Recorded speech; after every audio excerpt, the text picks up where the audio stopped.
7ST. Beliau ini mewakili ketua kita Nadi Janggola yang saat ini lagi berobat. Kemudian yang terhormat Bapak Kapolda, diwakili Bapak seorang pejabat dari Polda. Kita harus selalu berkolaborasi dalam sesuatu galak yang kita hadapi.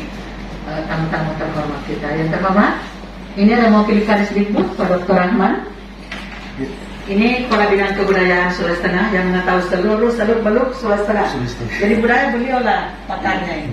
Yang terhormat dari tamu kita ini ada kita, namanya dari mana NGO? Ya, nama kita ada siapa? Ada namanya? Iya, baik.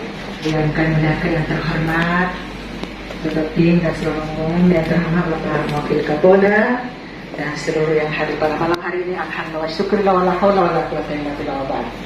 Tidak kata yang tidak dapat kami ucapkan selain puji syukur kepada Tuhan Yang Maha Kuasa, yang mana pada malam hari ini kami dari Badan Musyawarah Sulawesi Tengah merasa bangga bersyukur kepada Tuhan atas kunjungan Bapak dan rombongan dalam rangka kita melakukan harmonisasi, silaturahmi, komunikasi, bagaimana kedepannya kita saling membangun kerjasama, kemudian berkoordinasi dengan baik bersama Bapak Kapolda juga nanti, karena banyak hal-hal yang perlu kita ketahui bersama dalam rangka pelestarian keanekaragaman budaya, termasuk hak masyarakat tanah wilayah tanah adat yang sekarang lagi trending topik dibahas di tingkat nasional.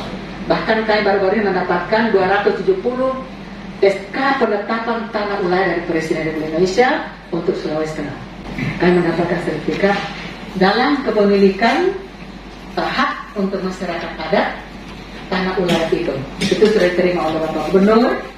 Untuk menghemat waktu kami harapkan kesediaan Bapak Ketua Lembaga Adat Sulawesi Tengah, Badan Musyawarah Sulawesi Tengah kiranya berkenan memberikan arahannya tentang keberadaan tugas dan fungsi Badan Musyawarah Sulawesi Tengah selain diatur dalam pasal 47, 48, 49 Peraturan Daerah Nomor 8 Tahun 2001 tentang pelaksanaan kebudayaan di Sulawesi Tengah.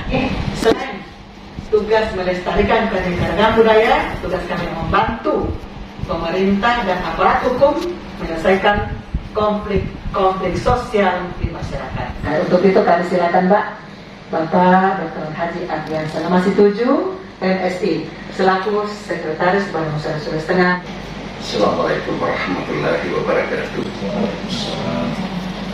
Selamat malam, salam sejahtera buat kita sekalian. Kami mentandai Pak Kopi yang saya hormati dan Fakultas Hukum atau tim pelaksana Fakultas Hukum Universitas Hasanuddin yang kerjasama dengan Dirjen Penetapan Hak dan Pendaftaran Tanah Kementerian ATR DPN RI tahun 2022 sama rombongan yang saya hormati mitra kami dari Polda daerah Sulawesi Tengah dan yang cintai beberapa incu kami yang sempat hadir pada kesempatan ini. Ini namanya pembuka bicara, kami menyebutnya itu Sambulgaro. Nanti isyarat kalau tuan rumah itu mau berbicara apabila dia sudah periksa lengkap, kemudian dia cicipi sedikit. Artinya kalau satu waktu kita datang bawa yang begini, kalau tidak disentuh berarti tidak usah bicara, tidak ditolak gitu. Seperti itu. Ada mirip di goa, saya lihat di goa ada begini. Ya, saya belum lihat ke lain-lain. Seperti itu. Alhamdulillah. Pada kesempatan ini selaku Badan Musyawarah Adat Provinsi Sulawesi Tengah menerima dengan mengapresiasi yang penghargaan yang sangat tinggi atas kedatangan tim dari Universitas Hasanuddin bersama dari Dirjen Kementerian ATR BPN Pusat.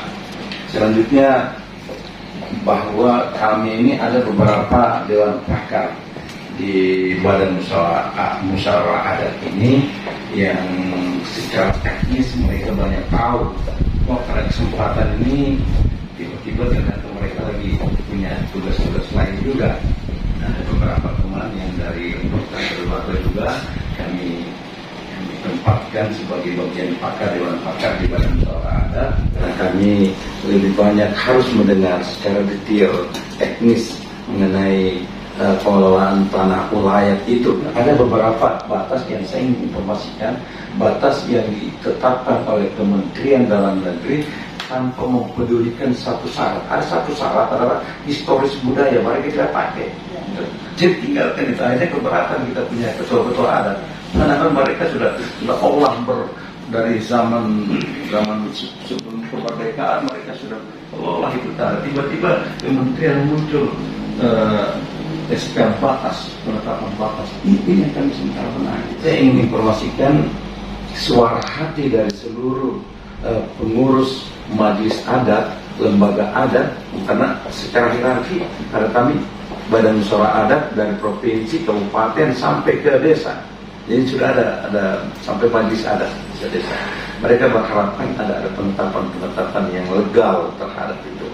Oleh karena itu kami bahagia sekali dengan terbangunnya kerjasama ini nanti. Saya kira itu saja harapan yang kami sampaikan. Terima kasih. Assalamualaikum warahmatullahi wabarakatuh. Pertama-tama saya mengucapkan banyak terima kasih yang sebesar-besarnya atas penerimaan kami oleh tokoh masyarakat di Kabupaten Provinsi Sulawesi Tengah ini.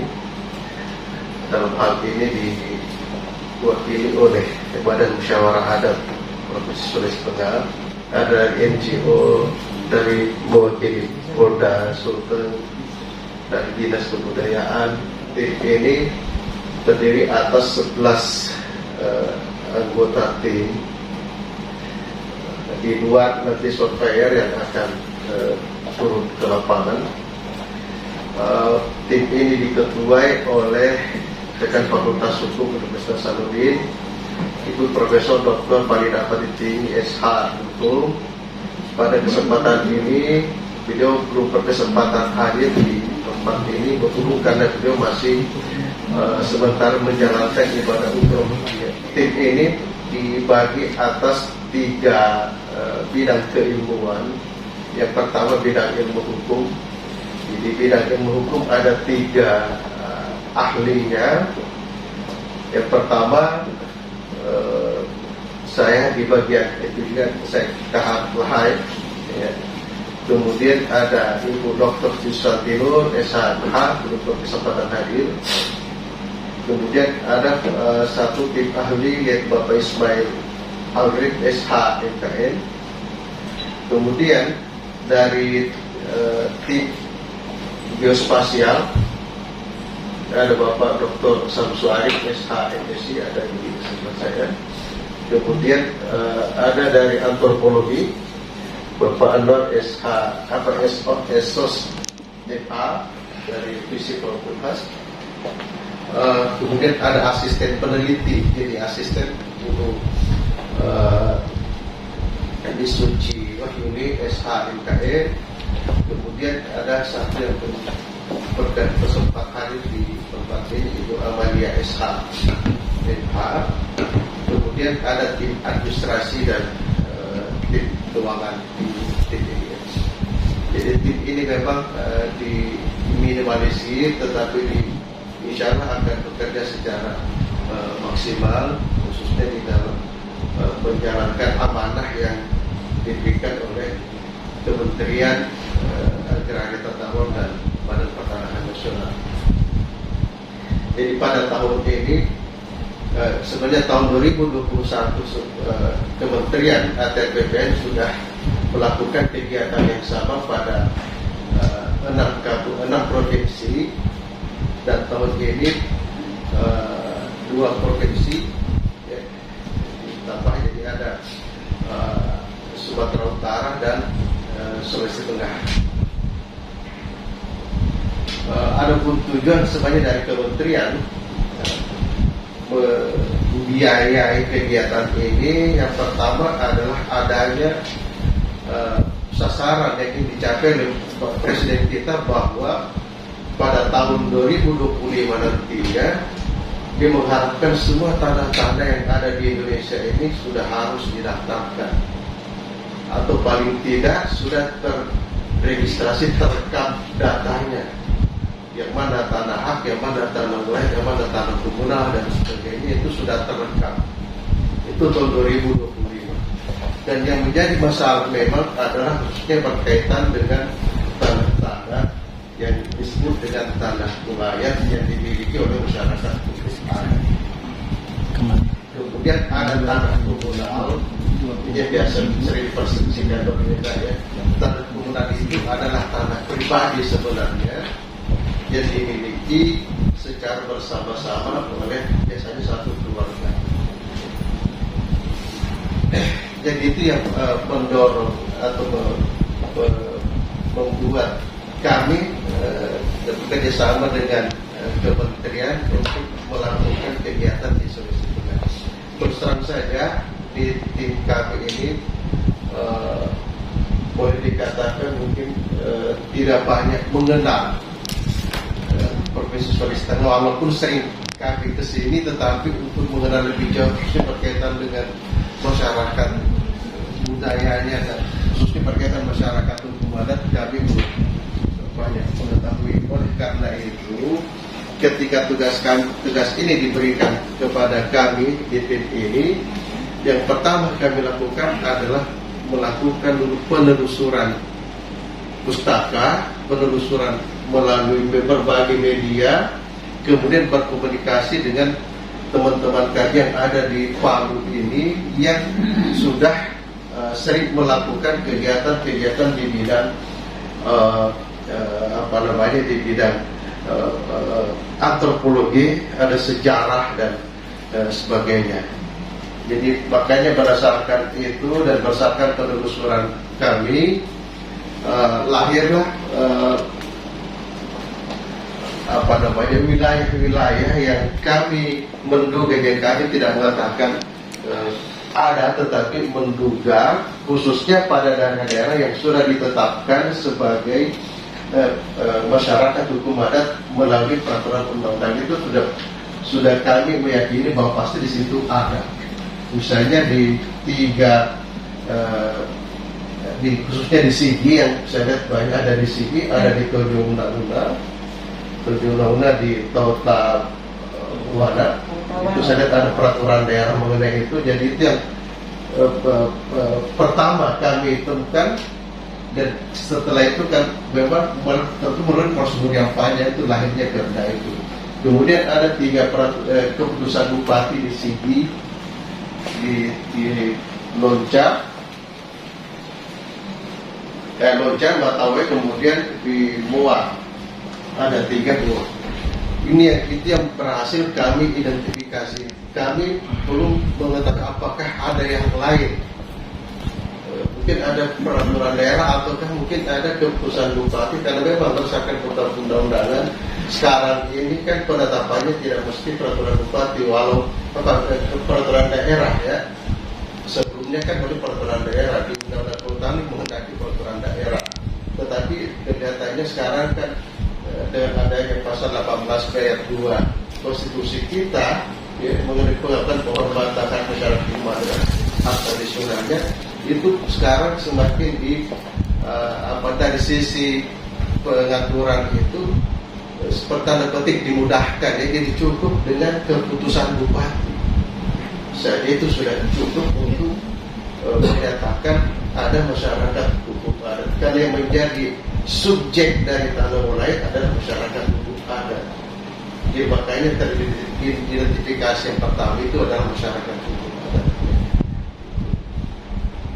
Jadi berdasarkan berbagai peraturan, karena BPN juga mengeluarkan peraturan menteri ya, nomor 18 tahun 2019 ya, mengenai perlindungan masyarakat hukum adat dan hak-hak tradisional. Jadi kami juga hak tradisional kan banyak hak tradisional.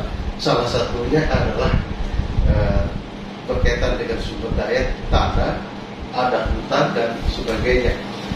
Namun yang ditugaskan ke kami oleh Badan Pertanahan Nasional atau Kementerian ATR BPN ini hanyalah mengenai tupoksinya, yaitu mengenai tanah saja. Jadi kami tidak masuk ke wilayah yang mungkin diakui oleh masyarakat sebagai misalnya hutan ulayat dan sebagainya. Itu kami tidak masuk ke wilayah itu, hanya pada wilayah di luar itu. Jadi kalau bahasa kota itu APL ya, jadi di luar area itu, jadi masih ada perwolan dan lain yang memang secara existing masih dikelola, dimanfaatkan oleh masyarakat umat secara bersama-sama. Dan prinsipnya tanah ulayat ini adalah tanah yang dimiliki secara bersama-sama oleh masyarakat. Jadi subjeknya adalah masyarakat.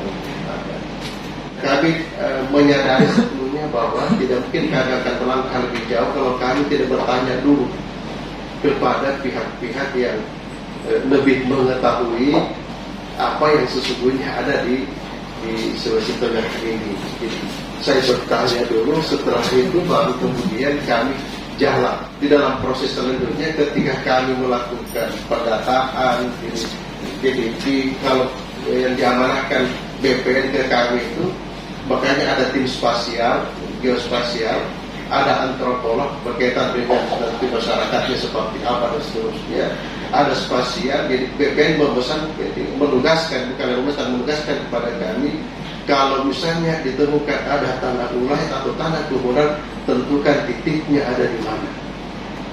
Ya, jadi paling tidak satu wilayah itu ada 4 titik, jadi, dan ada aplikasi yang dimiliki oleh BPN dan itu nanti digunakan di dalam kegiatan ini. Ketika tim menentukan titik itu langsung terkoneksi dengan BPN pusat. Itu jadi langsung terinformasikan langsung ke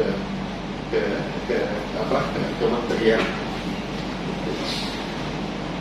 Jadi itu sebenarnya di akhir daripada kegiatan ini. Tetapi setelah itu akan ada nanti FGD, jadi ada fokus group discussion di tingkat provinsi nantinya. Jadi masih terus tervalidasi sebenarnya.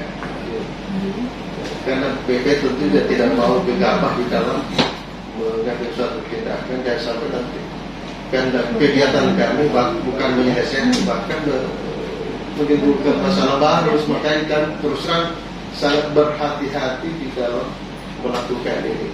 Terus terang saja berdasarkan informasi dari kementerian, kelihatannya kami inilah yang dari Unas ini yang agak berbeda di dalam melakukan pendekatan dengan masyarakat ini. Kami mengawali dulu dengan cara-cara seperti ini. Sementara yang lain kan bisa langsung masuk saja dan seterusnya. Jadi kami harus memulai dengan cara, dan alhamdulillah seterusnya kami berterima kasih banyak dengan penerimaan masyarakat Sulawesi Tengah terhadap kami, dan kami tentu sangat berharap di dalam kami jalankan tugas kami nantinya harus tetap selalu dikawal. Saya kira itu yang bisa saya sampaikan. Assalamualaikum warahmatullahi wabarakatuh. Baik, terima kasih atas penjelasan Bapak. Kami di sini karena dari dulu terbiasa dengan budaya tutur, lebih banyak dibuat dalam cerita-cerita. Saya juga sudah selalu bilang dengan teman-teman akademisi di Universitas Tadulako, banyaklah membuat karya-karya ilmiah terhadap itu. Apabila kami dibutuhkan untuk keterangan dalam hal apa, saya kira itu barangkali untuk sementara. Mungkin ada tambahan dari teman-teman lain. Sebelum kita perlu penjelasan dari Pak Dr. Rahman dulu kepada wakil kepala dinas pendidikan, Pak. Assalamualaikum warahmatullahi wabarakatuh. Dan salam sejahtera bagi kita sekalian. Kami sendiri salah satu yang memang masih mencari terkait dengan informasi menyangkut hak ulayat dari hukum adat. Tapi kami sudah mendapatkan informasi terkait dengan peraturan daerah tentang hukum adat ini, kalau tidak salah sudah pernah ada di Sulawesi Tengah. Kami belum dapatkan tahun dan tanggal berapa dan substansi dari perda yang dimaksudkan terkait dengan hukum adat. Nah, kemudian tadi juga sudah disebutkan Pak, saya juga sudah beberapa kali diskusi dengan teman-teman NGO untuk belajar Pak terkait dengan ini, karena bagian dari tugas kebudayaan menyangkut masyarakat adat yang ada di Sigi, kemudian ada di Tona, ada di Donggala. Tadi Bapak sudah sebutkan itu ada di Tona, Tauta Pak. Tauta memang teman-teman NGO sangat aktif di sana. Ya, dapat informasi dari teman-teman NGO di sana. Kemudian ada juga di Sigi, tadi Bapak sudah sebutkan ada 3 wilayah. Kemudian ada lainnya yang kebetulan 2 hari lalu kami lakukan FGD terkait dengan bagaimana mengidentifikasi dan juga melestarikan keberadaan suku Alauje. Nah, ini juga salah satu barangkali bagian dari masyarakat adat yang ada di sana. Ini juga sudah dilakukan penelitian dari informasi yang kami sudah diberikan. Tentunya banyak hal yang bisa kita nanti juga bersama-sama Bapak untuk bisa menggali dan kemudian mendapatkan informasi tambahan tentang keberadaan tanah ulayat ini. Dan terus terang kalau di kita ya, di pemerintahan memang masih sangat terbatas atas informasi terkait dengan itu. Karena teman-teman NGO yang paling mengerti dan sudah melakukan berbagai penelitian, berbagai riset, dan juga sudah memahami keberadaan dan juga apa yang sudah menjadi bagian untuk dilakukan pengembangan dan juga riset-riset lanjutan menyangkut keberadaan tanah ulayat yang tadi sudah disampaikan. Nah, sebenarnya kami juga ini berpedoman Pak ya dalam hal pengembangan kebudayaan. Kan bukan cuma pasal 32 ayat 1-2, tapi ada pasal 18 terkait dengan hak-hak tradisional yang ada di masyarakat adat sepanjang masih ada. Kalau tidak salah saya bacanya seperti itu dalam undang-undang yang ada. Nah, oleh karena itu saya juga ingin menyampaikan memang pada kesempatan ini Pak, kami dari dinas sudah mencoba juga menginventarisir. Kami mendorong untuk pembentukan dinas kebudayaan dan harapannya ada kerjasama dengan pihak-pihak yang memang memiliki komitmen untuk penyelenggaraan kebudayaan termasuk NGO, kemudian organisasi kebudayaan seperti DMA, kemudian organisasi kebudayaan yang lainnya dalam rangka tentunya pemberdayaan masyarakat adat dan juga penegakan hukum-hukum adat yang ada di masyarakat adat yang memiliki tanah ulayat Pak. Jangan sampai nanti setelah semua lahan-lahan yang masuk dalam tanah ulayat ini digunakan untuk dikelola industri-industri yang pada akhirnya bisa menimbulkan konflik dan lain sebagainya. Yang saya kembalikan ke Bapak Bilai. Assalamualaikum warahmatullahi wabarakatuh.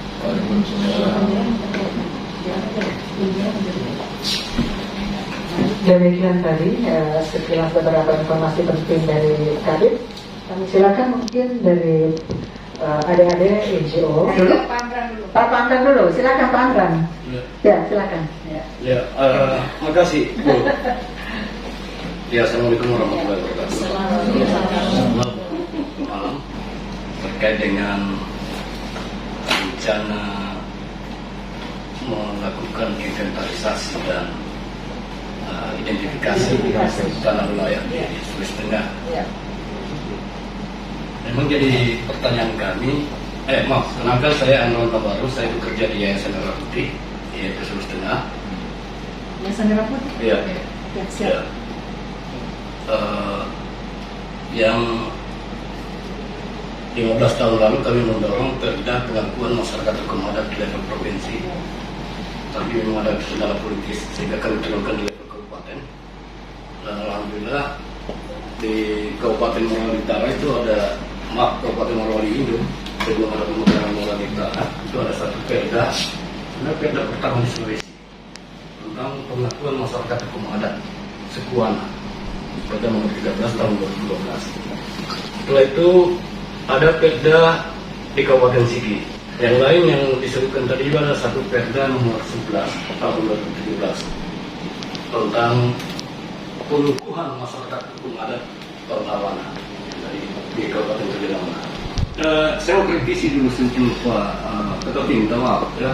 Misalnya kalau kajiannya identifikasi, inventarisasi identifikasi tanah ulayat dalam konteks hanya di ATL, itu agak keliru sebetulnya. Nah, walaupun permen yang terbaru itu mensyaratkan itu di area penggunaan lain. Seharusnya tim bisa memberikan pencerahan kembali, merevisi kembali permen ATL yang terbaru ini yang membatasi tanah ulayat itu hanya di ATL. Wilayah adat, kalau orang Wana bilang tanah Tatua Mami. Tanah Tatua Mami itu tidak dibatasi oleh yang tadi itu fungsi-fungsi ada APL, ada kawasan hutan. Nah, sehingga sebaiknya dalam riset ini atau kajian ini coba tidak menggunakan pendekatan normatif semata. Tanah Tatua Mami itu tidak hanya tanah-tanah untuk mukim atau lipu, sehingga kalau tanah ulayat itu memang harus clear juga kriteria indikator apa yang kita akan gunakan pendekatan. Nah, saya lihat mekanisme untuk pengakuan atau instrumen ini kan banyak sekali. Mau pakai pendekatan Permendagri 52, mau pakai pendekatan instrumen LHK hutan adat, ya, mau pakai pendekatan Permen ATR 10 2016 soal tanah komunal. Kan bisa dipakai semua untuk menguatkan basis hak. Nah, hak-hak orang itu diabaikan, dianggap tidak ada orang karena pakai salah satu pakai pendekatan yang tidak partisipatif. Sehingga pertanyaan saya, tanah ulayat ini kalau dia pakai pendekatan subjek hak, pemangku, ini masyarakat adat ini right holder, kita ini stakeholder. Bagaimana menentukan unit sosial yang dipakai? Pendekatan etnis, suku, rukun suku, subetnik, atau kampung-kampung yang kecil, yang community-community itu perlu diperjelas juga dalam penentuan objek hak. Putusan MK 35 itu tidak memasukkan judicial itu terkait dengan undang-undang PSDAE. Hutan adat itu ada dalam wilayah adat orang Wana, Kosanke. Apakah ini juga masuk kajian bapak-bapak tim dan ibu-ibu ini? Saya pikir itu dulu. Terima kasih sebelumnya. Assalamualaikum warahmatullahi wabarakatuh. Salam sejahtera untuk kita semua. Selamat datang bapak-bapak dari UNAS dan dari UNAS ada, dari ATR, Kemen ATR ada. Tim dari kementerian itu besok baru datang. Oke. Jadi sebenarnya saya menjelaskan kembali mungkin menambah informasi dari kami bahwa di 2 pekan lalu kami ke sini sempat bertemu dengan gubernur, kemudian bertemu dengan Bupati Bengkala, kemudian di saat itu juga kami berusaha mencari berbagai informasi itu sebagai pendekatan awal kami. Lalu kemudian kami kesini lagi yang kedua kalinya itu bersama-sama dengan tim dari ATR BPN, jadi Direktorat Jenderal Penetapan Hak dan Pendaftaran Tanah. Jadi besok agenda kami besok itu adalah pertama berkoordinasi dengan Kanwil BPN, LTPP, kemudian dengan pihak pemerintah provinsi. Itu agenda untuk kementerian, tapi agenda di kami sebagai kami membahasakan berarti pelaksana, kami juga harus bertemu dengan BMA karena terus terang ketika kami diberi tanggung jawab ini, saya menelusuri dan saya menemukan bahwa ada satu organ masyarakat di Palu dan Sulawesi Tenggara ini yang kalau saya baca itu membawahi wilayah-wilayah adat itu yang saya baca bukan saya tidak tahu, yaitu Badan Musyawarah Adat. Makanya saya terus terang saya menelusuri itu Pak. Saya menemukan nama Pak Ardiansa. Kemudian saya menanyakan ke teman saya, bisa tidak ada saya dapatkan kontaknya dan seterusnya. Saya ketemu dengan Pak Pertanian dari sejarah. inisial Lato. Melalui itulah yang menghubungkan banyak hal dengan teman-teman kami di sini, mendapatkan banyak informasi dan alhamdulillah pada malam hari ini bertambah lagi informasi yang kami dapatkan dari NGO. Terus terang Kementerian ATR itu mengharap ada sumber-sumber dari NGO. Jadi kan ini bahasan kami melakukan survei, jadi kami tidak pada posisi berjas, tidak. Jadi melakukan survei lalu kemudian itulah yang bisa kami dapatkan. Ya, saya lanjut yang saya hormati Ya. Bapak-bapak dan Ibu yang ada di Badan Musyawarah Adat ya, Sulawesi Tengah ya. Ya, siap. Ya, saya sebenarnya tadi sudah disampaikan oleh Pak Amran secara keseluruhan ya. Sebenarnya kalau mau rujukannya ada Permen ATR nomor 18 2019 tentang tata cara penata usaha. Ya, tanah wilayah satu kesatuan masyarakat hukum adat. Nah, memang terasa banyak yang agak kontradiktif ya. Mestinya harus itu menjadi hal yang perlu dikritisi di Permen ATR tersebut. Nah, saya Eva Bande, saya selama ini banyak membantu advokasi lebih banyak ya di Sulawesi Tengah ini, baik konflik-konflik masyarakat dengan korporasi yang juga lagi-lagi sebenarnya biang keroknya ada di ATR BPN. Saya mohon maaf saja, mungkin tentang teman-teman dari Fakultas Hukum ya, sebenarnya sarang dari konflik ini ada di situ. Ini ada gerah juga kan sebenarnya dengan ATR BPN ini. Tiba menerbitkan konsesi-konsesi izin di wilayah, bahkan di wilayah keadatan orang Bangai gitu, atau misalnya di tanah-tanah usaha atau pertanian masyarakat, itu juga masih banyak.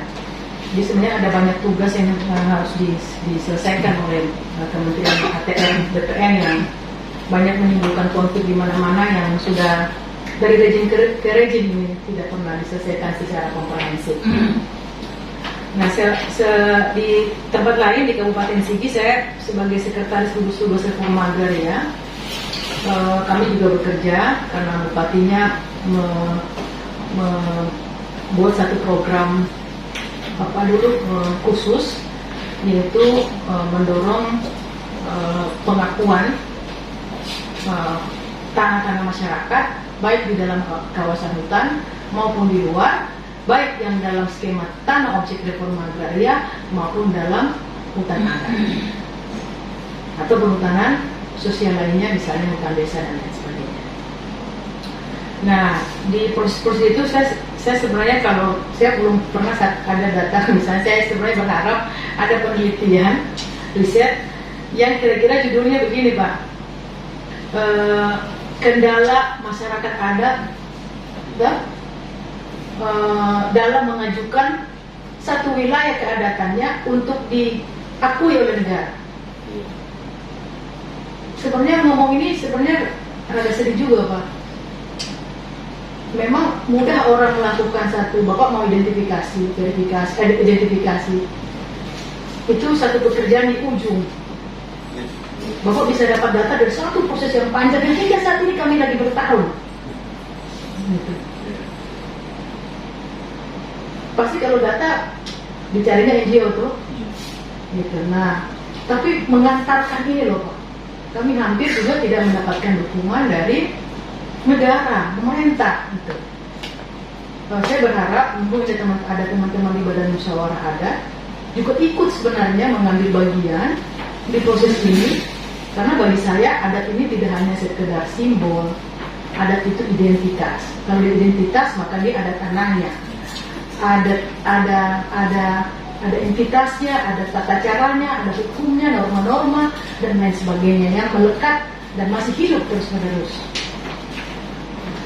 Jadi dia tidak hanya sekedar simbol yang kita lihat, oh ini kalau ada ini datang, tidak, bukan itu. Nah, mengantarkan dia menjadi satu proses yang utuh di satu komunitas masyarakat adat, ada wilayahnya, ada masyarakatnya. Kan kalau tanah wilayah Pak, subjeknya itu masyarakat hukum adat loh.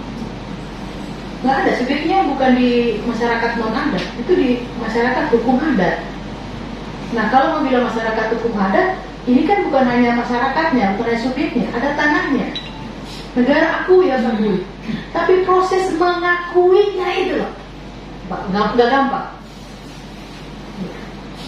Menuju ke sana itu perdebatannya luar biasa, bahkan menitik air mata pun masyarakat adat, bahkan orang Kulawi, orang Toro, Ngata Toro ya, masyarakat Turut Ngata Toro itu mengeluarkan gifu kepada Menteri LHK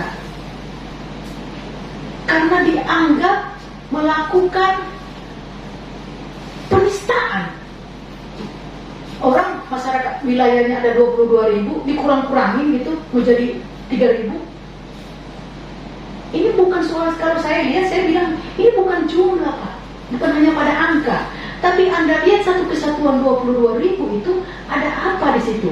Ada kekayaan apa? Ada sejarah apa? Ada identitas apa? Ini bukan main pada angka sebenarnya. Tapi kalau masyarakat dia buktikan bahwa ini adalah wilayah kami, yang di dalamnya ada ini, ada ini, ada ini, dan lain sebagainya. Tapi faktanya untuk sampai ke situ nggak gampang, Bapak. Menteri LHK dengan tim teknisnya sedemikian rupa turun lapangan, satu apa namanya itu, mereka punya itu kuesioner, itu bertanya secara acak, bukan masyarakat. Karena kalau misalnya di Toro itu ada juga sih orang yang bukan ini orang pendatang ya, tapi mereka pada hukum-hukumnya taat gitu. Tapi kan dia tidak mengerti soal culture-nya, gitu. Dia acak gitu. Jadi dari sisi metodenya saja sudah salah. Waktu yang singkat 3 hari Anda mendapatkan, tidak mungkin, mustahil.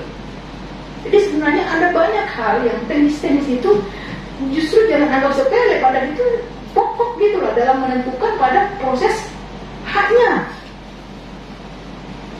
Gitu. Nah, sementara kalau mau bilang hutan adat misalnya atau tanah ulayat, tanah ulayat itu ya. Saya coba karena semuanya itu Pak, kalau Sulawesi Tengah ini, sepengetahuan saya, Pak Amran juga dan kawan-kawan yang bekerja di isu-isu masyarakat adat, tanah itu terletak di dalam klaim negara, yaitu kawasan hutan Pak. Nggak ada di APL itu. Apakah tepat melakukan riset ini? Karena tanah itu berada di dalam, sebagian besar di dalam kawasan hutan. Seperti misalnya saya bilang Torindo, Kecamatan Lindu. Lindu, wilayah adatnya itu 38.000. Di sana yang ada di Jakarta itu kaget-kaget dengan angka itu. Padahal ini harusnya pemaknaannya bukan di situ, tapi sepanjang dia masih ada kesejarahan, ada sejarahnya, ada tanda-tandanya, ada dan seterusnya. Itu mestinya harus diakui gitu. Tapi tidak demikian Pak, nggak mudah ternyata. Nah, proses yang tidak mudah yang panjang ini seperti Kabupaten Sigi menjalani ini dengan pemerintahnya, dengan Pak Bupatinya, saya kira sudah sangat baik sekali mendorong sedemikian rupa, dan masih ada masyarakat yang menolak. Jadi ini mungkin masukan juga ke teman-teman Badan Musyawarah Adat untuk 3 komunitas adat yang di Kabupaten Sigi, Tolindo, Toro, dan Moa, itu menolak SK yang ditetapkan, SK penetapan hutan adat oleh Menteri LHK. Gitu. Nah, proses penolakan itu sudah disampaikan, mengapa menolak dan seterusnya. Nah, tadi yang saya sebutkan tadi itu diantaranya soal metodenya, turun cloud team dan seterusnya. Anda nggak bisa memperlakukan masyarakat adat itu dengan Anda mewawancari orang kota. Tidak mudah bagi masyarakat hukum adat yang saat ini lagi bertempur dengan LHK dan dinas-dinas lainnya, tentu dengan kementerian lainnya, dari sisi pendekatannya, perspektif dan seterusnya yang masih banyak berbenturan. Rasanya agak kurang apa ya Pak ya? Kurang klop aja ya, di mana ATR, saya merasa ini ada semacam masing-masing ego sektoral ya. ATR dengan ininya, ada HK dengan begini, mereka nggak melihat bagaimana masyarakat itu Bapak antropologi misalnya, Bapak kan harus melihat itu ya, ada kalau sosiologi gitu. Nah, kan soal kedudukan masyarakat yang saat ini di tengah ini, walaupun Jokowi sendiri menggenjot sedemikian rupa, tapi kan menurut kami jangan diabaikan kesusahan komunitas adat ini yang lagi bertempur sedemikian rupa mendorong wilayahnya diakui oleh negara gitu. Padahal sebenarnya MK 35 regulasi atas itu kan tidak ini ya Pak, sudah dengan sendirinya, tapi kan regulasi teknisnya itu loh justru menjadi lebih rumit, jadi tidak setelah bilang mudah, gampang Pak, rumit bagi komunitas adat untuk mengajukan wilayahnya ini. Belum lagi pada pendekatan ini Pak, sisi jumlah saja itu sudah menjadi pertarungan angka ya, luasannya. Belum lagi kalau dia ada di dalam wilayah konservasi seperti Sigi wilayah Kabupaten Sigi 75% dia berada dalam kawasan hutan Pak. APL-nya 25% Pak. APL 25% itu sudah tumblek dengan yang perumahan, pemukiman, macam-macam itu. Saya membayangkan 70% di wilayah dalam kawasan hutan. Kan diklaim sebagai kawasan hutan, di dalamnya ada wilayah konservasi, itu berada di dalam wilayah-wilayah penguasaan masyarakat hukum adat. Ada Tokulawi di situ, ada Tolindu di situ, ada Moa dan seterusnya. Nah, KSBAE juga punya arogansi sendiri. Dia nggak akan berikan wilayahnya. Tapi orang ada tanya, orang di sini, orang ada sini tanya, kapan ini datang Pak? Kami ini hidup ratusan tahun sudah di sini, lebih dulu kami Pak. Baru ada ini negara, baru kita ada dalam kedaulatan negara. Nah, eksistensinya yang justru menurut saya itu dari sisi regulasi bagus Pak, pengakuan, penghormatan. Tapi faktanya maaf saja, tak demikian gitu kan. Nah, saya kira di aspek-aspek itu menurut saya juga penting dimasukkan dalam ini Bapak ya. Jadi tidak semata-mata Bapak dan rekan-rekan dan tim datang tanya, mungkin Bapak bisa akan mudah. Boleh kami minta datanya apa saja sini komunitas adat? Malam ini juga saya kasih Bapak bisa. Kami punya datanya, tapi kami juga ingin mendorong betul-betul tim ini bisa dengan perspektif tadi Bapak bilang. Kalau Bapak bilang tim-tim lain berbeda, ya Bapak nyatakan berbeda. Ini wilayah yang memiliki banyak keunikan, karakter dan semangat, energi itu yang memang luar biasa dipenuhi oleh di Sulawesi Tengah ini dalam mereka memperjuangkan wilayah-wilayah keadatan yang kan berkaitan dengan soal tadi saya sebutkan tadi soal identitas mereka. Demikian Pak. Assalamualaikum warahmatullahi wabarakatuh. Terima kasih Bu Informator. Ya, kita silakan Bapak dosen ya. Pak Dokter. Ya, Pak Dokter ini kita mendengarkan suara dari kampus ya. Ahli hukum. Pidana adat. Ya, silakan Pak Dokter. Terima kasih Bapak Ibu, Bapak-bapak yang terhormat dan amat terpelajar tadi. Ya, saya juga lebih setuju kalau inventarisasi dan identifikasi problem tanah wilayah.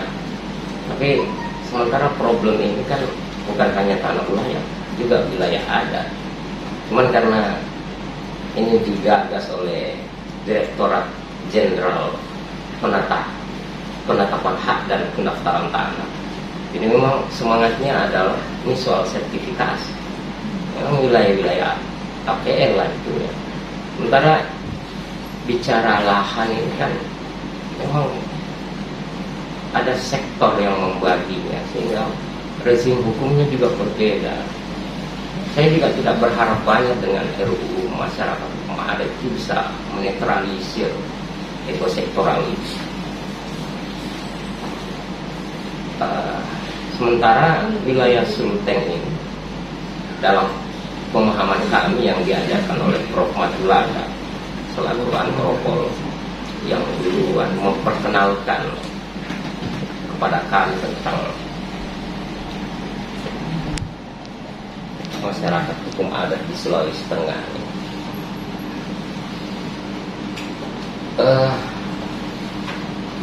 Sebenarnya lebih banyak di kawasan hutan. Kalau ada yang ada di wilayah perkotaan itu memang dari dulu secara sistematis itu dirusak oleh, ya mungkin lagi-lagi kita bisa mengkambing hitamkan asas konkordansi Belanda. Nah, apalagi ditambah ada asas yang muncul tahun 92 dalam bentuk surat edaran gubernur bahwa di wilayah Sulawesi tidak ada tanah adat, dan itu dijadikan frame oleh BPN untuk menghantam semua wilayah-wilayah kesatuan masyarakat hukum adat. Padahal semenjak berlakunya Undang-Undang 10 2004 itu sudah sebenarnya dalam kajian-kajian kami yang masih dangkal di Fakultas Hukum tadi itu sudah batal dengan sendirinya. Ketika pasal 33 itu kemudian dikembangkan dalam bentuk amandemen, lahir semangat sustainable development di dalam, di mana keberlanjutan itu harus, apalagi indigenous people itu dikonstruksikan dalam konvensi internasional sebagai pemilik sah atas sumber daya alam. Nah, bagaimana dia sustain kalau dia tidak dilibatkan atau tidak memiliki hak kelola? Makanya pemahaman kami pasal 33 yang kemudian harus diterjemahkan, harus punya ilham muncullah pasal 18B ayat 2. Nah, kelihatannya ini yang kemudian disebut sebagai pengakuan retoris karena dia dikonstruksikan seolah-olah harus diimplementasikan dalam bentuk undang-undang. Nah, sementara terus membingungkan ketika kita membangun konstruksi negara ini yang sebenarnya sekumpulan masyarakat hukum adat yang menyatukan diri menjadi negara. Itu kemudian dinetralisir dengan alasan menggunakan pendekatan di sana yang masih bisa, yang bagus untuk kepentingan bersama yang dipakai, yang dihapus, sehingga yang kemudian terjadi ikut juga lah pengaruh kepada kedudukan subjek dan objeknya menjadi melemah.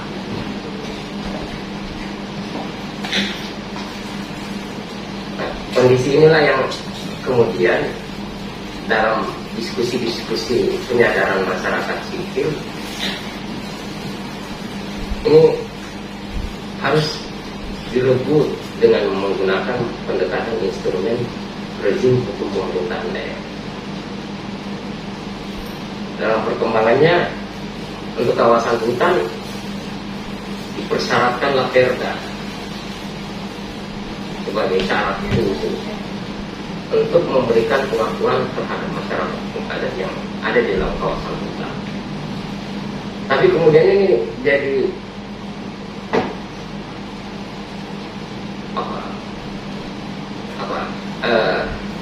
abskur lagi ketika kepemilikan tanahnya itu dilemahkan. Apa yang terjadi tahun 81 di wilayah kawasan, wilayah adat Tahu-Tawanan, kemudian dimasuki dengan pendekatan transmigrasi yang kemudian merubah di tengah-tengah wilayah itu dirubah statusnya menjadi APL karena wilayah transmigrasi itu kemudian kawasan hutan itu dihapus kemudian jadi wilayah transmigrasi yang statusnya sudah APL. Inilah yang kemudian memecah kedudukan subjek dan objek itu, melemahlah wilayah masyarakat hukum adat Tahu-Tawa atas kedaulatannya terhadap wilayah adatnya. Makanya memang jadi menarik ketika inventarisasi dari ini menjadi problem untuk kemudian memboboti permen ini bagaimana dia bisa beradaptasi. Karena yang saya pahami dari term ini memang ujung-ujungnya sertifikasi. Nah, pertanyaannya kan kemudian bagi saya, ketika ada perda pengakuan itu melewati sertifikasi, kedudukannya jauh lebih tinggi daripada sertifikat. Tapi faktanya di lapangan dia justru melemahkan. Justru sertifikat itu yang menjadi ukuran pengakuan terhadap. Karena dianggap harus tanah baru bisa jadi gitu. Nah, dalam perkembangannya, dalam proses belajar kami dengan Ibu Eva, Pak Amran, ini adalah ya, mentor-mentor kami.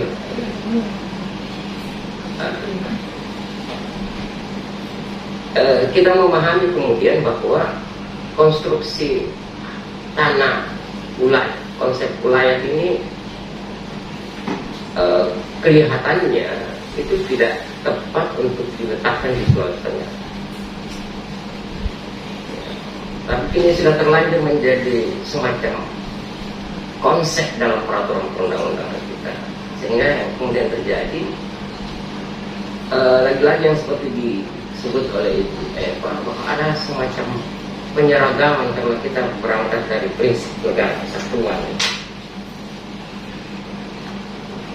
Memang karena konsep kesatuan itu adalah sesuatu yang dipaksakan, sementara Pancasila sendiri mengamanatkan persatuan, kesadaran untuk satu, tentang satu yang dipaksakan. Nah, kondisi inilah yang bagi kami memang penting, ya, senior-senior kami ini bisa membedah untuk kemudian membantu Dirjen ini untuk tidak mempertajam ego sektoral ini. Karena ini yang dari dulu tidak pernah bisa diselesaikan oleh semua presiden. Saya dulu berharap Pak Habibie yang menyelesaikan ini, tapi kemudian Pak Habibie dijegal dengan jalan itu saja. Saya tidak tahu karena alasan masyarakat hukum adat juga banyak sih juga tidak tahu. Sehingga itu dinegasikan begitu saja, dipermalukan, dikeluarkan dari dokumen MPR dan seterusnya. Ya, memang lagi-lagi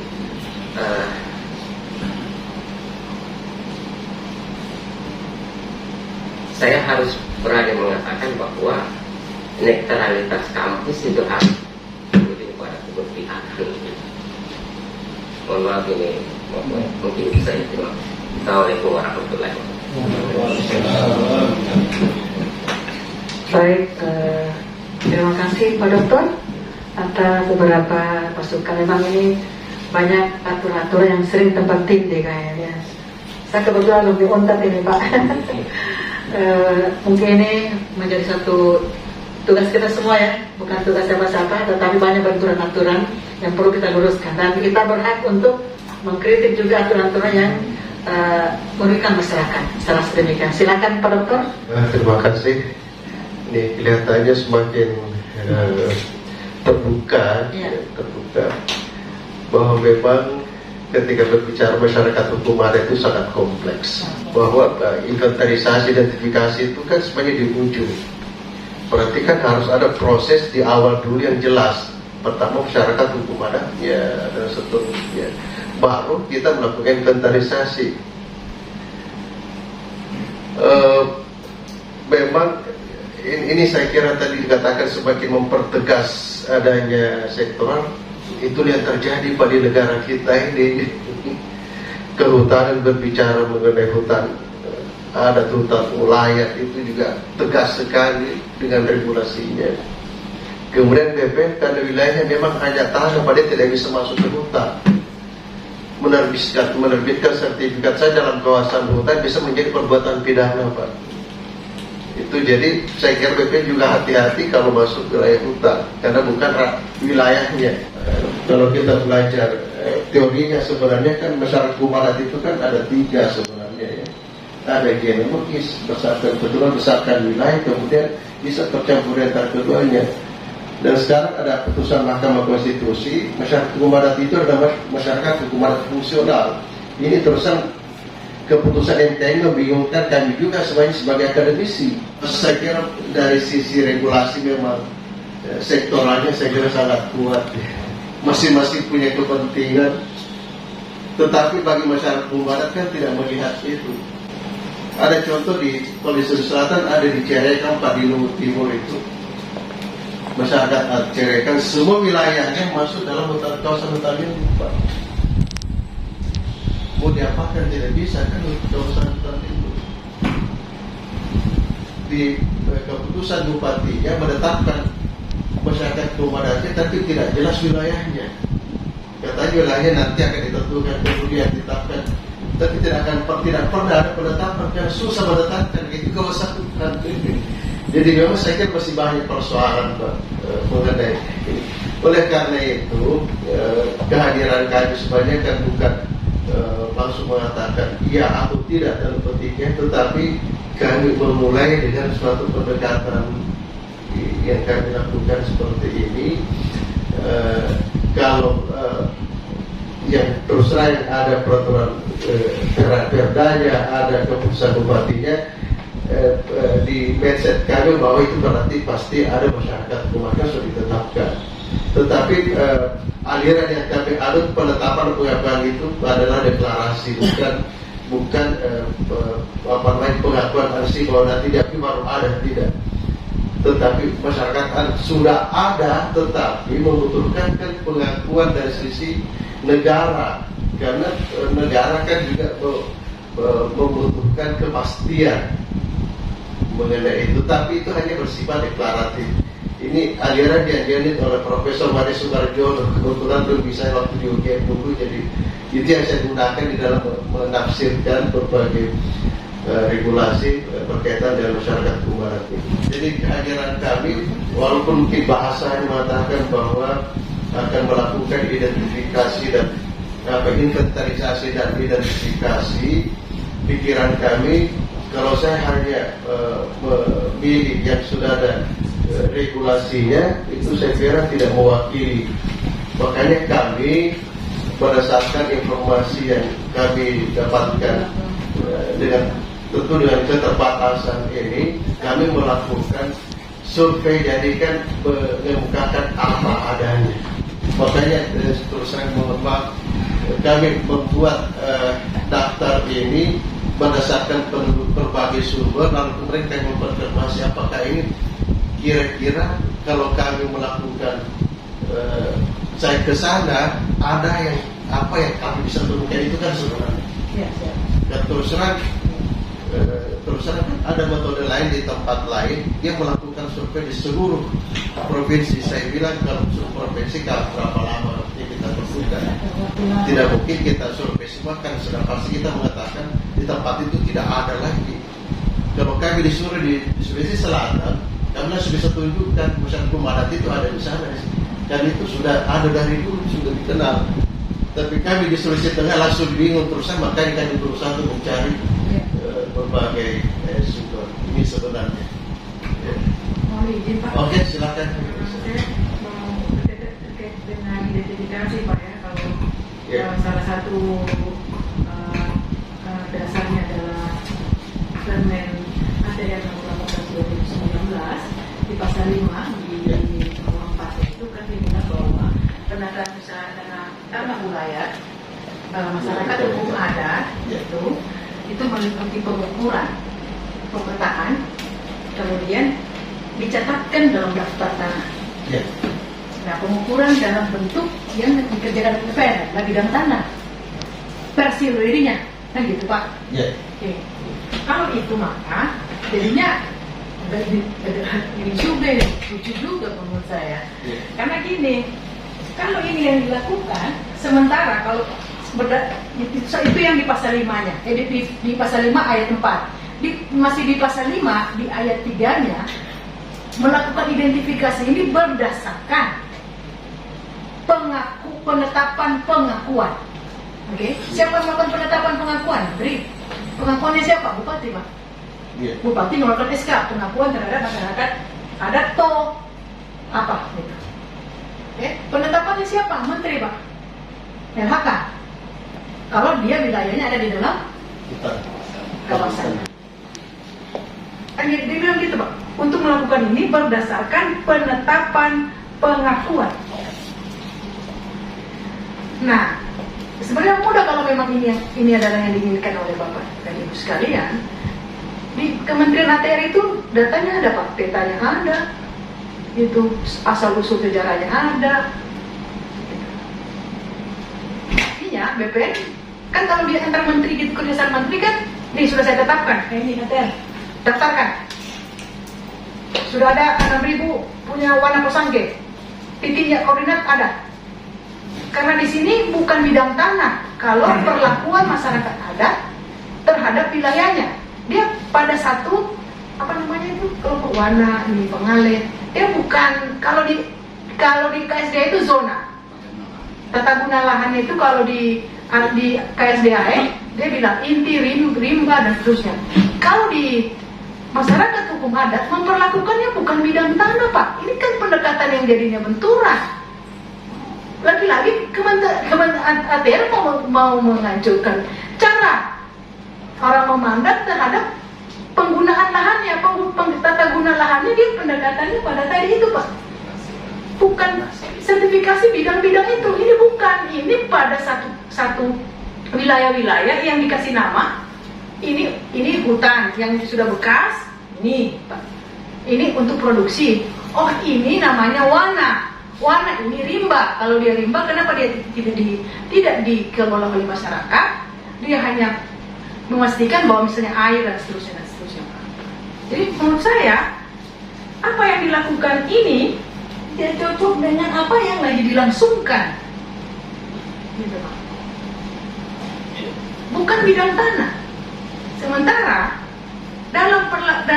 dalam identifikasi untuk satu penataan usaha itu melalui satu proses pengukuran bidang tanah, pemetaan dan didaftarkan. Sementara masyarakat hukum adat dalam memperlakukan wilayahnya bukan demikian. Kira itu. Iya, sebenarnya mungkin saya bisa jawab sedikit gitu. Iya.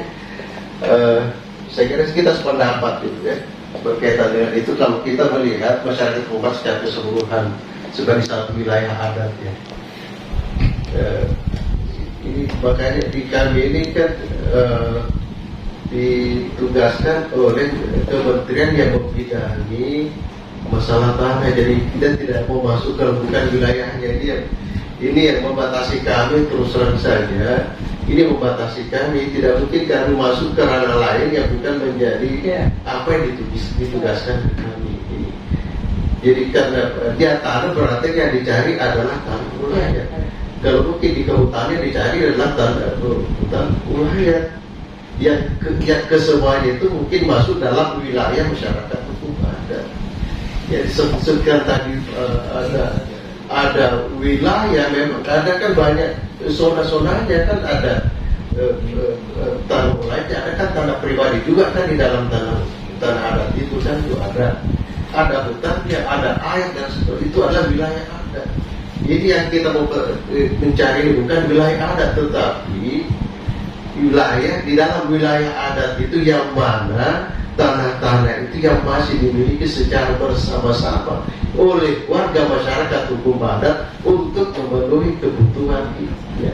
Itu disebut dengan tanah ulayat. Kami tidak masuk ke ranah yang jauh, yang ke hutan, itu bukan wilayah kami.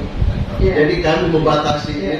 Jadi kami terus terang tanda petik waktu ini ditawarkan ke kami kan langsung berpikiran bahwa ini untuk menuju ke ujung kan ada proses dulu harus dijalani, tidak mungkin langsung masuk ke ujungnya. Cuma dia mengatakan begini, yang kami cari ini dan menjadi tugas dari kementerian adalah meregistrasi sebenarnya kan, bukan pendaftaran, tidak sertifikatnya tidak ada. Jadi hanya mengetahui di wilayah itu ada tanah ulayat, titiknya ini. Dan ini berkaitan dengan tanah-tanah yang menjadi kewajiban Kementerian ATR BPN untuk didaftarkan ini kan itu seluruh Indonesia kan 2025 ini harus semua didaftarkan, terdaftar dalam pengertian ada dalam buku tanah, tetapi tidak ada sertifikatnya karena tidak ada pemiliknya secara perseorangan. Beda dengan tanah komunal. Jadi terusan di dalam perjalanan ini yang akan kami lihat lebih jauh adalah bila mana di dalam masyarakat itu mungkin sudah tidak ada misalnya ya tanah wilayahnya, tetapi tanah komunalnya ada. Tanah komunal itu adalah tanah milik keluarga yang dimiliki secara bersama-sama dan itu bisa diturunkan, bisa diwariskan kepada anak. Kalau tanah wilayah kan tidak bisa diwariskan. Jadi kalau ada klaim mengatakan bahwa di tanah wilayah saya kemudian mengatakan bisa diwariskan, berarti keliru. Karena tanah wilayah tidak bisa diwariskan. Yang bisa diwariskan adalah tanah komunal. Karena di situ ada unsur privatnya. Saya bisa. Iya. Oke, mungkin kita sedikit akademik ini tidak paham mungkin Pak. Oke, saya sedikit paham lah soal ruang lingkup kajian ini ya. Kalau itu memang kajiannya di situ ya, tidak apa-apa, jangan saja. Tapi catatannya begini, metodologinya harus dibaikin. Ya, kalau input kami, ini kan ada ahli JS kita. Pendekatannya tidak poin ya, kita tidak mau mengecek hanya poin-poin sebaran tanah wilayah di Sulteng, tapi harusnya poligon ya, poligon yang kalau bisa poligon. Mengapa? Karena ini soal hak, menjelaskan hak orang. Itu mungkin input Pak terkait dengan proses identifikasi. Artinya kalau saya mau ambil kesimpulan, mohon maaf kalau saya kira. Artinya sebenarnya lebih maju teman-teman LHK melakukan proses inventarisasi dan verifikasi apakah hutan adat atau hutan sosial dibanding proses bukan ya, karena tidak verifikasi. Iya, inventarisasi dan identifikasi yang dilakukan oleh ATR BPN lebih maju. Kalau saya bandingkan dalam proses Sulistengah misalnya, satu proses konsultasi publik dan melibatkan teman-teman masyarakat sipil, teman-teman tim Inver, LHK itu cukup baik. Mudah-mudahan juga di sini akan mengadopsi itu. Mudah-mudahan. Kalaupun tidak apa-apa. Hanya dia legitimasinya akan rendah sekali. Terima kasih, Pak. Ya. Bisa Oh ya, silakan. Terima kasih banyak ini atas kesempatan yang berharga ini. Ya.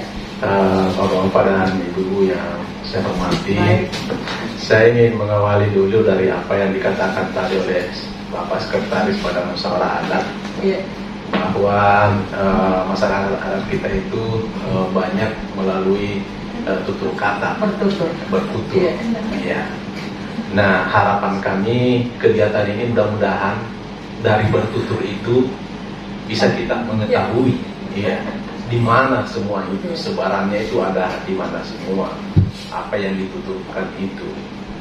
Kemudian ketika saya diajak sebagai orang JS untuk memetakan tanah adat ini, sebenarnya saya ragu, ya bapak-bapak sekalian, berat. Ini bukan pekerjaan mudah ini. Hanya informasi yang kami terima bahwa kita hanya melakukan identifikasi, tidak memetakan secara poligon, Pak. Hanya poin-poin saja. Itu berarti kegiatan ini adalah langkah awal dari apa yang Bapak katakan tadi. Ini adalah sebuah langkah awal untuk mengidentifikasi titik itu ada di mana. Bahkan ditentukan minimal 4 titik. Jadi sangat jauh dari apa yang kita bayangkan kalau itu dalam bentuk zona, dalam bentuk poligon. Titik itu di satu harapannya itu 4 titik itu bisa mewakili wilayah tanah adat itu. Nah, tapi itu minimal. Jadi kalau tanah adatnya luas tentu bisa lebih dari 4 titik yang bisa kita rekam. Apa yang kita mau dapatkan dari 4 titik itu? Pertama, kita akan mencari informasi seberapa luas menurut masyarakat Kumaran ini, seberapa luas sebenarnya bapak-bapak yang semua ibu ini luas wilayah adatnya. Kemudian kita juga akan mencari tahu apa nama lembaga adatnya, nama perkumpulan adatnya, dan apa pemanfaatan tanah yang ada di situ sekarang ini. Kemudian itu masuk dalam kategori apa? Apakah tanah wilayah, tanah komunal tadi atau hal yang lain. Kemudian adakah perdanya? Nah itu yang kami mau identifikasi, Pak. Ya, itu. Jadi itu langkah awal. Nah hasil identifikasi itu kemudian kami juga diberi tugas untuk mengoverlay, karena tentu kita harus tahu nama kabupaten, kecamatan misalnya dioverlay dengan peta administrasi wilayah. Kemudian dioverlay dengan kawasan hutan tadi, Pak. Iya. Apakah itu ditempati oleh masyarakat adat itu yang kita identifikasi masuk di kawasan hutan atau tidak? Ya. Kan kawasan hutan itu kan hutan itu ada dua ya, vegetasi dan kawasannya. Ini dua hal yang berbeda ya. Jadi boleh jadi di situ bukan hutan, tapi karena kawasan hutan mengatakan hutan lindung, ya lindung jadinya. Ya padahal di situ bukan hutan, ada pasar. Hutan secara politis. Iya, ada pasar, ada bus di situ. Tapi itu karena dia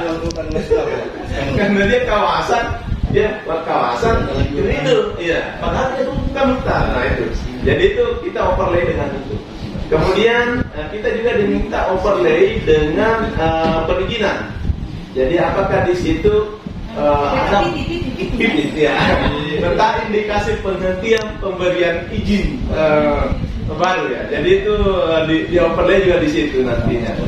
Ya. Kemudian juga di overlay dengan RT RW pola ruangnya. Jadi apa pola ruangnya di situ sehingga nanti dalam laporan kita itu menjelaskan bahwa apa yang kita identifikasi ini ya misalkan tadi disebutkan betul dia ada di area bangunan lain atau ternyata ada di bawah ya Atau hasil itu melahirkan banyak problem. Iya, boleh jadi akan muncul. Ini ada konflik-konflik sebenarnya kalau kita lihat dalam situasi seperti itu. Bisa jadi nantinya akan muncul analisis tim ini bahwa ada potensi konflik ada. Iya. Pasti. Iya. Akan ada itu, Pak. Iya. Nah, gitu. Jadi saya tangkap ini Pak sebelum kenal Bapak tadi. Saya tertarik mengatakan sama Bapak bahwa di Kota Palu ini ada masyarakat, ada Guante Pak. Ya. Itu dalam konteks di belakang kampus. Iya. Sebenarnya soal keberadaan mereka sebagai masyarakat hukum adat ini kadang juga kita tidak melihat dalam konteks mental map masyarakat. Kita mengukurnya dalam perspektif etik kita, bukan perspektif etik. Itu problemnya.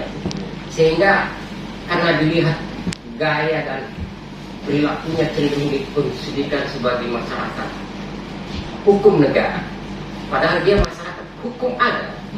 Nah, ini jadi problem ini. Mudah-mudahan harapan Bapak itu bisa terwujud karena tim ini kan dari berbagai disiplin ilmu, Pak. Ya, jadi saya sebagai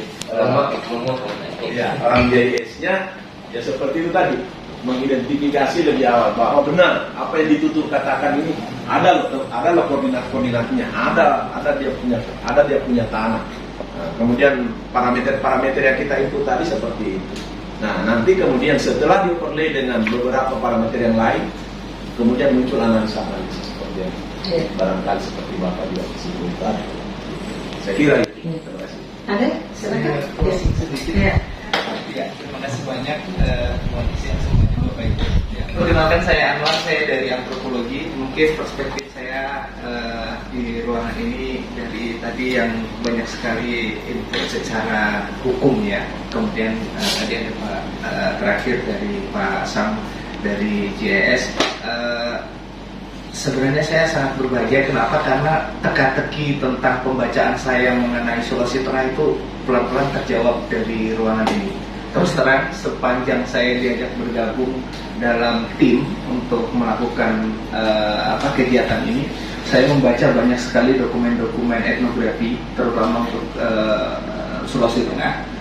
Kemudian membaca banyak catatan-catatan historis baik dari para misionaris dan yang lain-lain. Tetapi masalah yang saya temukan adalah tidak bisa menyimpulkan seperti pembacaan etnografi saya tentang Sulawesi Selatan. relasi-relasi mutualistik di Sulawesi Selatan itu cenderung memudahkan kita untuk melihat bagaimana hubungan antara satu wilayah dengan wilayah yang lain di Sulawesi Selatan, kerajaan yang satu dan kerajaan yang lain. Nah, di Sulawesi Tengah kita nggak bisa melihat itu secara sama dengan cara melihat Sulawesi Selatan. Di Sulawesi Tengah ada kelompok-kelompok masyarakat. Kalau saya ada beberapa catatan review kecil tentang pembacaan etnografi itu, di Sulawesi Tengah itu memang ada kondisi yang berbeda yang menjadikan masyarakatnya cenderung berkumpul pada unit. Kalau kata Pak ini tadi unit-unit sosial yang ini. Kalau saya lebih senang menggunakan istilahnya Gruber tentang sifdem. Jadi dia lebih kecil dari unit negara, tetapi lebih besar daripada unit suku. Namanya sifdem. Udah negara. Iya. Tapi dia kelompoknya relatif kecil. Yang bergerak nomaden, karena di wilayah-wilayah. Itulah kenapa kemudian di Sulawesi Tengah kita melihat beberapa kelompok kemudian saling beririsan klaim wilayahnya antara satu dengan yang lain, karena memang di lanskap Sulawesi Tengah sampai abad ke-16 itu kelompok-kelompok masyarakatnya masih bergerak terus-menerus, tapi punya pola, bukan berarti bergerak kemana-mana saja gitu. Itu kalau saya salah mohon diperbaiki. Tapi kemudian di periode berikutnya itu masuknya Belanda tadi. Tapi sebelum Belanda ada kerajaan dari selatan, dari ini yang kemudian menjadikan masyarakat semakin panik. Kemudian beberapa kelompok ini sifdem tadi dan kelompok-kelompok lebih kecil daripada sifdem tadi kemudian memilih mengisolasi diri ke wilayah-wilayah yang tidak aksesibel. Kemudian itu yang menjadikan beberapa kelompok kemudian mendiami wilayah hutan, kemudian memanfaatkan hutan dan yang lain-lain, yang saat sekarang ini kalau kita lihat wilayahnya kemudian ditetapkan masuk dalam wilayah-wilayah kawasan hutan dibandingkan wilayah-wilayah yang lain. Dan kemudian catatan-catatan yang lain yang lebih terbaru dari etnografi terbaru, sehingga wajar saja kalau memahami Sulawesi Tengah itu harus melihat secara partikular, terpisah-pisah satu sama lain, karena memang ada hubungan atau relasi yang terbentuk dari satu kelompok dengan kelompok yang lain, tetapi itu sangat kecil sekali. Kemudian sehingga kompleksitas yang terjadi saat sekarang ini itu membuat saya semakin bingung untuk memahami konteks Sulawesi Tengah, tapi pada akhirnya mulai kelihatan bahwa memang ada aspek yang kita tidak bisa padankan untuk melihat Sulawesi Tengah dengan cara melihat apalagi konteks Jawa ya dan yang lainnya itu ya. Itu mungkin sedikit dari saya. Mudah-mudahan dari pertemuan ini ke depan bisa banyak informasi dan komunikasi yang bisa terjalin. Terima kasih banyak buat ibu sekalian. Ya, baik, kita mendengarkan dulu closing statement dari Ketua Dewan Adat Sulawesi Tengah, Badan Musyawarah Sulawesi Tengah, diwakili Bapak Sekretaris. Nanti saya akan bacakan simpul apa yang harus kita lakukan. Baik, silakan Pak. Kalau kita bicara tentang adat bahkan sampai ke antropolog bisa berbulan-bulan bisa selesai. Ini menarik sekali. Saya juga bahagia sekali ini Pak selaku pengurus BMA pada kesempatan ini bisa curhat juga sedikit dan teman-teman kami dan Bapak sebagai tim yang lebih dekat memberikan informasi kepada ATR ini. Saya sudah dengar tadi. Saya terima kasih juga dengan Pak Dr. Hatta membantu kami, Adinda Amran Sabaro dengan Adinda Abi Eva Bande yang gini, seperti yang saya pot singkat saja. Selamat Pak. Kami ucapkan selamat bekerja di daerah kami sangat apresiasi dan insya Allah adik-adik kami bisa membantu kalau dibutuhkan seperti itu ya. Untuk itu barangkali sekali lagi kami ucapkan atas nama Badan Musyawarah Adat Provinsi Sulawesi Tengah, saya juga jujur mengatakan bahagia sekali malam ini. Sekali lagi dari Badan Musyawarah Provinsi Sulawesi Tengah menyampaikan terima kasih dan apresiasi yang sebesar-besarnya atas kehadiran tim dari UNHAS dengan teman-teman dari hadir pada kesempatan ini. Saya akhiri billahi taufiq wal hidayah. Assalamualaikum warahmatullahi wabarakatuh. Baik. baik, karena saya tadi yang moderator mungkin ya, atau apa ya, pokoknya apalah. Baik Bapak, pada prinsipnya pertemuan malam ini penuh berkah ya, karena kami terus terang saja Pak, terbentuknya Badan Musyawarah Adat Sulawesi Tengah sudah menjelang 2 tahun. Jadi kami masih dalam proses pendataan, proses sosialisasi, konsolidasi, dan yang saat kami tangani saat ini, kami lagi menangani masalah perbatasan, wilayah perbatasan antar kabupaten yang lagi diselesaikan secara adat ya, tetapi kami juga difasilitasi oleh Bapak Gubernur dalam penyelesaian kasus perbatasan ya, batas tanah wilayah juga. Namun ini juga kami juga masih belajar ini Pak. Tapi alhamdulillah ini malah kayak banyak ilmu ini. Dari mana masih banyak ilmu kami dapatkan, ternyata adik-adik kami dari NGO, Yayasan Merah Putih, Pak Dokter Hatta dan Fakultas Hukum ini, kayak banyak ilmu ini dari BMA. Terima kasih. Malam ini penuh berkah. Tentunya kami Badan Musyawarah Adat menyampaikan terima kasih. Ini Pak Dokter Rahman juga, Sekretaris Badan Musyawarah Adat. Kalau Kapolda, Dewan Penasehat Pelindung kami. BMA, salah satu pengurus BMA adalah Pak Kapolda. Beliau pelindung penasehat kami di BMA. Maka beliau hadir di sini bersama-sama kita. Terima kasih Pak Kapolda sudah diwakili Bapak dari Polda. Untuk itu kami sangat berterima kasih, tersanjung dan bangga kedatangan Bapak di tempat kami. Banyak ilmu yang kami dapatkan. Semoga bisa terjadi komunikasi yang baik antara kita, Pak BMA siap memfasilitasi Bapak. Paling tidak BMA bisa berkomunikasi dengan lembaga-lembaga adat. Karena tugas kami mengkoordinasikan, mengkomunikasikan berkaitan dengan hal-hal yang berkaitan budaya, adat istiadat, kearifan lokal daerah kami, Pak. Karena kebetulan jejaring kami, seluruh pengurus BMA, kami akomodir dari lembaga-lembaga kabupaten. Kami sudah menerima data, mungkin ada kelanjutan nanti kita komunikasikan kembali, Pak. Kita kemana arahnya, kami siap memfasilitasi, paling tidak komunikasi tadi Pak, membangun komunikasi, karena Bapak kesana untuk butuh komunikasi, siapa ditemui, yang temui sama dengan kami ini, karena di sana juga ada ketua Dewan Adat di tempat. Semua kabupaten kota sudah ada terbentuk, tinggal bagaimana kita mengkoordinasikan, mengkomunikasikan apa maksud tujuan ke Bapak kesana.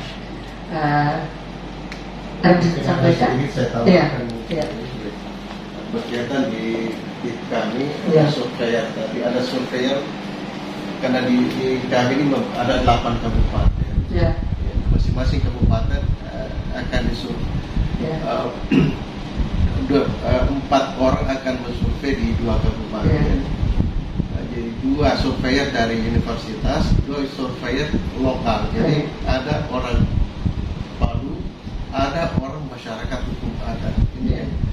Jadi kami nanti saya kira dengan pertemuan malam ini itu akan sangat, insya Allah akan membantu kami dengan itu, karena nanti dalam melakukan survei kami nanti akan didampingi oleh tokoh adat atau hukum adat yang ada di situ, jadi kami bisa menentukan di mana.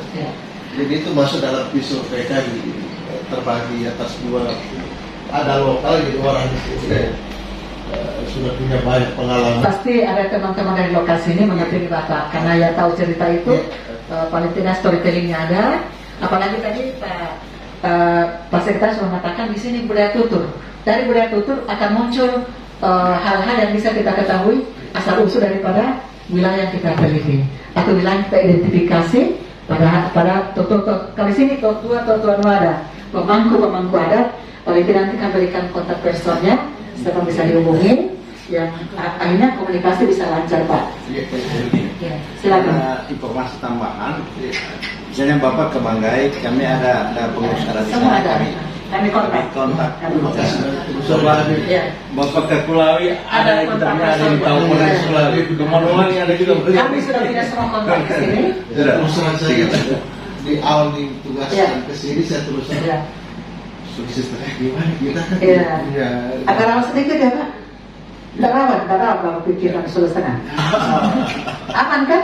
Aman. Makanya apa ada? Aduh sebenarnya ketemu. Insya Allah. Alhamdulillah saya Terus kami sangat berterima kasih. Mudah-mudahan kegiatan yang kami lakukan bisa memberikan manfaat dan mudah bisa berjalan. Baik, kita akhiri pertemuan ini. Tentunya kami di sini sebagai para saudara Sulawesi Tengah mohon maaf Pak, bila mana penerimaan kami kurang berkenaan atau hal-hal yang kurang berkenan, mohon maafkan kesempurnaan Allah Subhanahu Wa Taala kekurangan kita. Kami sekali lagi mengucapkan terima kasih yang sudah diberikan kepada kami, suatu penghargaan buat kami. Kami sangat bangga karena Bapak di sini. Tentunya orang Sulawesi Tengah ini yang panas, hati kami sejuk menerima Bapak di sini. Baik, saya lagi mohon maaf segala kurang kami. Sebelum kita mengakhiri pertemuan ini, kita foto bersama dulu. Tapi ada penjelasan mata nih Pak. Penjelasan mata.